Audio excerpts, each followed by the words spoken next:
All right, guys, so a little something different video-wise today. I was scrounging through all the footage that I recorded through the end of the year.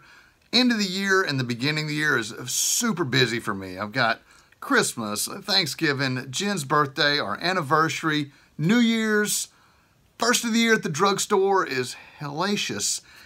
And I had to go on a family vacation, like the middle of January. So here I am, end of January. I think I've got everything caught up, but I wanted to just share some of this footage that I've got. It's some weather stuff. Almost got bit by a dog. Popping the firecrackers for New Year's Eve. The new vlogging setup. If none of that stuff interests you, you probably just want to skip this video and go on to the next one. I promise I've got paramotor stuff coming up in the next installment. But if you just want to peek into like the world of Kylo and some of the things that went on toward the end of the year, this is the video for you. I hope you enjoy it. I sure did. Much love, everybody. Well, happy good morning to you. I went out dancing last night instead of flying. I danced late into the night. I learned to do some country dances. That's something I've never delved into before. I'm not very good at it, by the way, and there is zero video evidence to the contrary. So you can just imagine me doing it good. We celebrated Jennifer's 50th birthday last night. I'm just kidding. She only turned 41. I kept telling her, you look so good for 50. My poor wife, poor girl. It's a beautiful Saturday. I believe this weekend is going to shape up to be a fantastic weekend for flying activity. Got some students coming in tomorrow. We're gonna have a full training day. I don't know if I'll be recording that or not. I will be teaching mode. It seems we are beginning to see and hear the two faces of a troubled man spiraling deeper into mental illness. Yeah, but they're not talking about me there. No, just as I predicted, I did not do a lot of recording for this tow operation. I did try to at first. This is me setting up my turnaround pulley. Well, the pulley's actually not going on there till the next day. But I set up this little structure here. This is how I do it. Just thought I'd share a little insight as to what I do when I'm getting this thing ready to go for tow ops. And then the actual tow ops were, man, they were all day. It was so good. It was a little windy, but we got everything set up. And the only tow that I recorded was one of Mr. Dave. He got set up and I took some B-roll shots and then actually set the camera up and recorded this tow right here. And the beauty of doing a turnaround pulley is that you can launch the pilot right next to the machine. I believe this was his first tow. He was a little apprehensive about it. He's an experienced pilot. He's got a lot of experience under his belt, but he had never towed before. He was somewhat apprehensive, but after the first one, he realized just how much fun it was. And then the release, you can't really see it. I'm zoomed in up here, but you can see the drogue come down right after he released, and then he comes into the shot right there. This is all I had of the whole day, so I thought I would share it. Maybe you enjoy something like this. I don't know, but it was footage, so I wanted to share it with the world. There you go. That's all I got.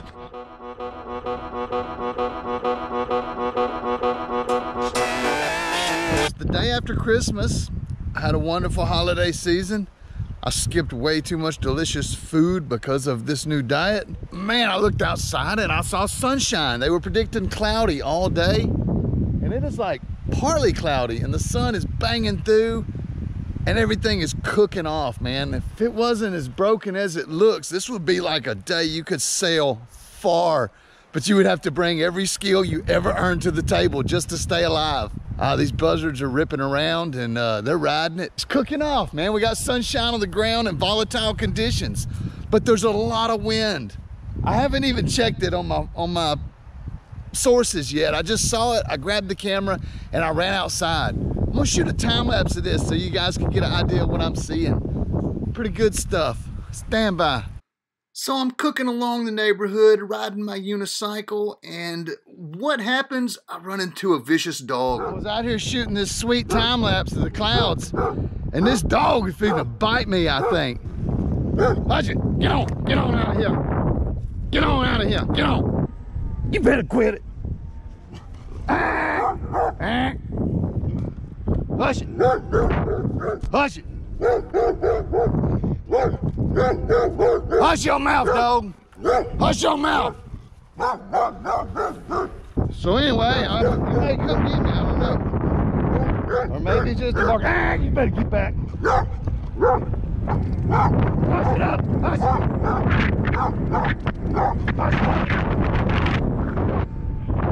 Whew. That dog had like bite in him. I know what a dog looks like for to bite you. I've seen it. I got bit recently. Just out for a pleasant unicycle ride in the afternoon on a windy day, too windy to fly. Thought I'm gonna go real slow, so I'm not gonna wear my pads and helmet. Had I had that, I could have easily outmaneuvered that dog. I had to go faster than what my safety settings was, because I don't have any protective gear on, so that slows me down. But at the risk of getting bit in the leg by a damn dog, I had to go for it, man. I had to send it fast and hard. Scary stuff. I'm gonna get back to this beautiful time lapse that I was videoing of the day, so stand by for that. And just to throw some weather content in there, the sky was broken. Look how shredded it was due to the high winds. You can see it clearly in this time lapse. This is one of my favorite places to do bird watching. I was watching some buzzards and hawks soar around, and the wind picked up so fast. Look at me, look at this gust. Blew the camera right off the fence post. Gosh. Wow. That was an intense gust. Conditions are very, very windy today. Enough that it blew the GoPro off the fence post, of course. Some big energy blasted into the air when that sunshine poked out. It's those wonder winds. In the mountains, they call them wonder winds. I don't know if they call them the same thing in the flats or not. I've often referred to it and felt it, and it seems to be called buoyant air. It's like the same thing's happening, but on a much shallower scale. Things are lifting off as they become shaded from the heat. But if you have a steep slope, it creates this updraft that it's the wonder winds in the mountains. Glass off is another word for it. Very magical kind of flying that you can do. Ridge soaring, hands off, just weight shift only in the breeze, man. And you just find the lift band and you sit on it. It's great. It's great. But it happens everywhere. Every time the sun heated things get shaded, this happens. It's how thermals are released. A cloud comes by, that's the biggest trigger I've ever seen, man. A cloud shadow hitting a field that's been baked by the sun. There's a thermal ripping off of that sucker when that shade hits it. You can count on it every time. And that's where I consistently find the best lift to ride. And I noticed the birds doing the same thing. It's pretty neat stuff, man. When you learn how to do it, I get the fever for it.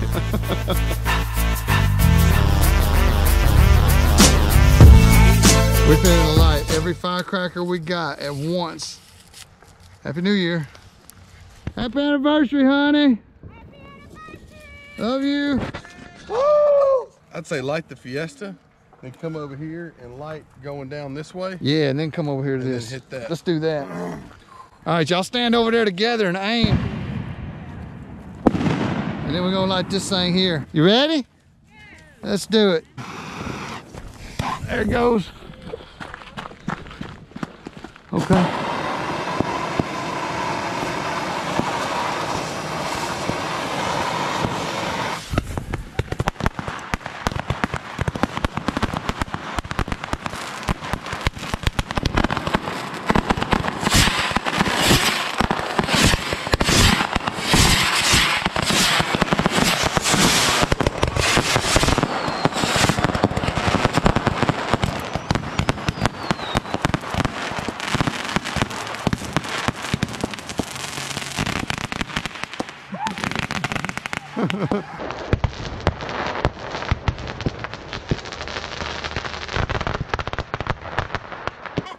Happy anniversary, baby.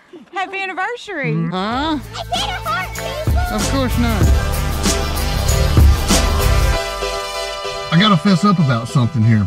I'm not a diet guy on the internet or anything, but I thought I would include a video about what I'm doing with this diet.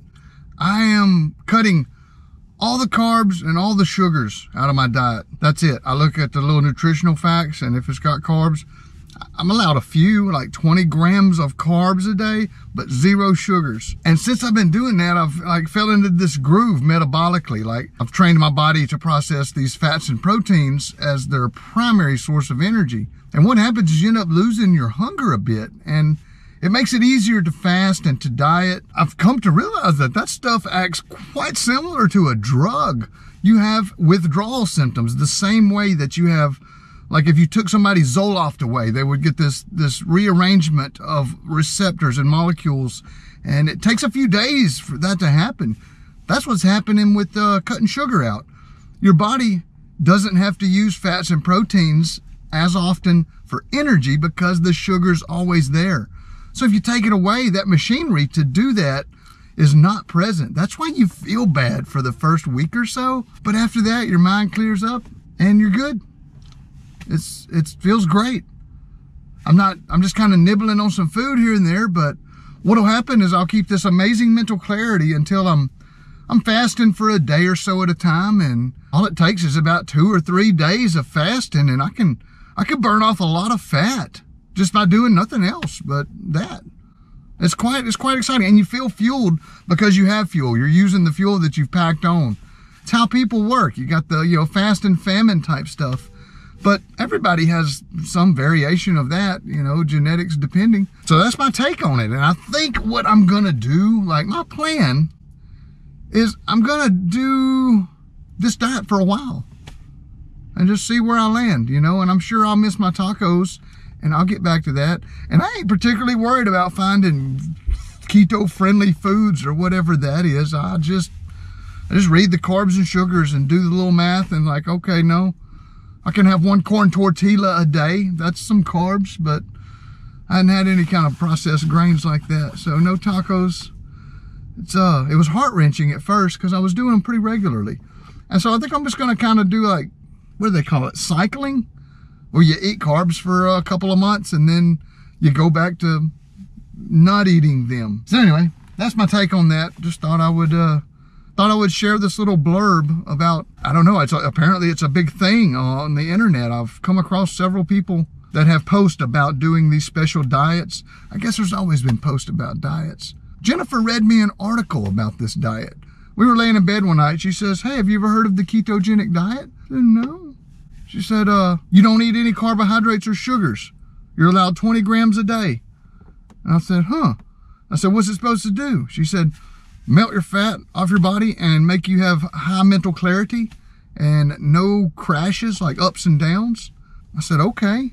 She said, but you feel bad for about a week, like you got the flu. I said, okay. And so I just did it, and she dropped out after 3 days. And I went on for several months like that.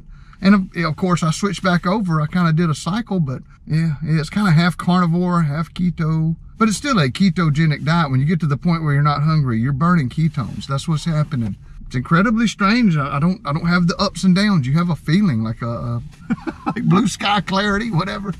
I like it. I like it. It keeps me sharp. So anyway, thought I'd share. That's that. Much love, y'all. Kyle out.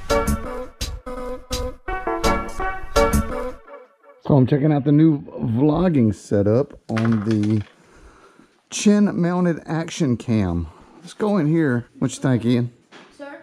I can see what I'm filming on my little screen, and I'm talking close to it. I'm just trying to check the sound to see what the sound sounds like. I made a new vlogging setup. What? I made cheesy eggs. Cheesy eggs? Yeah. That looks good. I like some cheesy eggs. So, I hope you like this hodgepodge of randomness that I compiled together. I didn't have a whole lot of flying stuff going on at the end of the year, but I promise the next video will have some paramotor action in it. So stay tuned, subscribe if you hadn't, and I hope everyone else had as good a year as I did. Much love, everybody. Kyle out.